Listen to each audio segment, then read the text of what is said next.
Þetta var sigur í framlengdu leik á móti Noregi. Þetta er bara flott Noregs lið sem voru að vinna hérna í dag, ekki?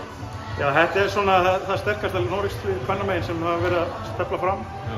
Og við töpum þar að mynda mótin með yfir 10 stigum, bara öllum sama hópnum í fyrra á EM og þannig að það er bara ótrúlega gaman að koma og svara fyrir og vinna núna í dag. Sá að voru með einhvers konar plan varandi svona þeirra leikmann, Samford. Hvernig fannst þér ganga að halda henni í skefum með þessu leik?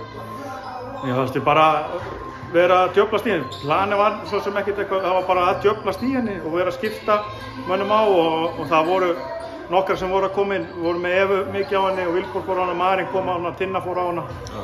Vorum alltaf að halda öllum ferskum á henni, þannig að lokum kannski skilaði sér það í framlengingunni. Við höfum skorað ekki stig þar.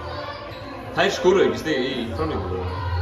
Nei, við held að við höfum verið kannski með aðeins breiðari hóp fyrir framlenginguna og það er bara að skila sér hérna í dag og bara samheldin og liðseldin, það tekið við kannski í framlengingunni. Ertu alltaf að spila á, mikið að leikmennir sem eru bara að spila á, þú veist, í eftir deild á Íslandi og með íslenska A-landsliðinu og svona. Það lítur að vera gott að geta skipt svoleiðis leikmenn vinna á svona mómentum. Bara frábært, það eru allar að spila stór hlutverk í sínum liðum og jafnvel þótt að við höfum mist svona 3 leikmenn líka út, þá erum við samt að geta róterað og allar að koma inn og leggja kúki. Þannig að það er bara ótrúlega sterkt og sterkt fyrir íslensk kvennabolta að við getum gert það.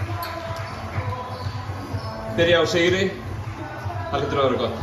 Já, það léttir aðeins á og ég er rosa feginn að við erum með frídaginn okkur á morgun þar sem það fór mikil orka í þennan og hitastigið eru örugglega 40 gráður inn í þessu húsi hérna litla.